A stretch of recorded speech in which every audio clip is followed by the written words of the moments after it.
क्या कह रही हो तुम?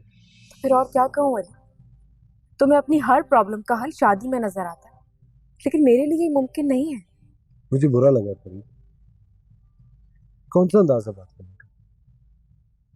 माना कि मैं प्रॉब्लम में फंसा हूँ, लेकिन किसी भी सूरत में तुमसे अलग होने के बारे में नहीं सोच सकता। मैं कोई अम्मी का ख्याल रखने के लिए नहीं कर रहा, अपने लिए करूँगा। ऐसे भी मैं मजीद तुम्हारे बगैर अब नहीं रह सकता। मुझे पता था अली, इसीलिए मैंने ये सब कुछ कहा, ताकि तुम ये शादी की जिद छोड़ दो, अपने बारे में कुछ सोचो, अपने फ्यूचर के लिए कुछ सोचो। वैसे जरा सोच समझ के बात करो, कभी मान गया तो? ऐसा सोचना भी मत, वरना शादी से पहले ही दफन कर दूंगी। मुझे या उस लड़की को? जी नहीं, तुम्हें। सोच लो, नुकसान तो तुम्हारा ही होगा। मरने के बाद मुझे तो पूरे मिल जाएंगी, तुम मेरी याद में अकेले बैठ के रोती रहोगी। अल्लाह ना करे अली, कैसी बातें करते हो तुम? अच्छा बताओ ना, शादी क्यों नहीं करना चाहते? क्या तुम नहीं चाहती हम जल्दी से जल्दी देखें?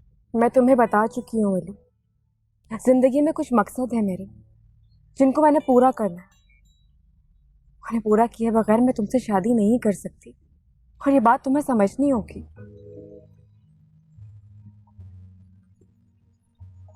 चलिए। चलो।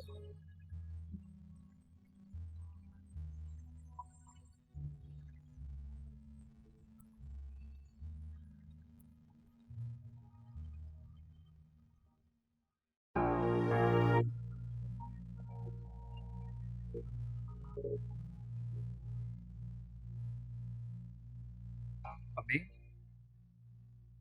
जी बेटा, मुझे आपसे कुछ जरूरी बात करनी है। आओ आके बैठो, बात करो।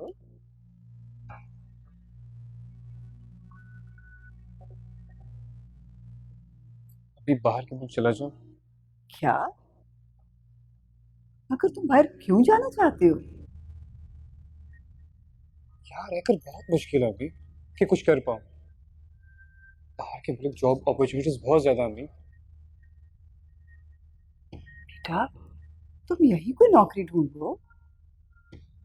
तुम हमारे एक ही बेटे हो, अगर तुम भी बाहर चले गए तो हमारा क्या बनेगा बेटा? सारी दुनिया जाती है अम्मी, और देखते ही देखते उनके हालात भी बदल जाते हैं। खाली जिस बात का ख्याल करें ना तो तरक्की नहीं मिलती अम्मी। मुझे जाने दें प्लीज अम्मा। क्यों भाई, ये कहाँ जाने का जिक्र हो रहा है? ये देखिए ना कि आपका बेटा क्या कह रहा है मुझसे।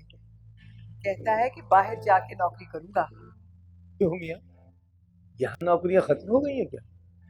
अबू प्लीज, जिंदगी में एक चांस तो लेना चाहिए। हो सकता है कि ये मेरा गोल्डन चांस हो। देखो भाई, हम तो सिर्फ ये जानते हैं, जिसे अपने घर में कुछ नहीं मिलता उसे बाहर क्या मिलेगा। और फिर इस बात की क्या गारंटी है कि बाहर जाकर तुम जरूर तरक्की करोगे? अब बहुत सारे एग्जांपल्स हैं। यहाँ रहकर क्या हो सकता है भला? यहाँ तो सिर्फ बेरोजगारी और एक मिनट, ये बेरोजगारी का रोना रोकर अपनी नाअहली को मत छुपाओ बेटा। हम भी पढ़े लिखे थे, प्रिंसिपल की पोस्ट से रिटायर हुए हैं, लेकिन हमने जिंदगी में मेहनत को कभी आर नहीं समझा। फैक्ट्रियों में लोहा पिघलाया है, ईंटें उठाई हैं। क्यों? क्योंकि हम अपनी जिम्मेदारियों को महसूस करते हैं। वो जमाना और था।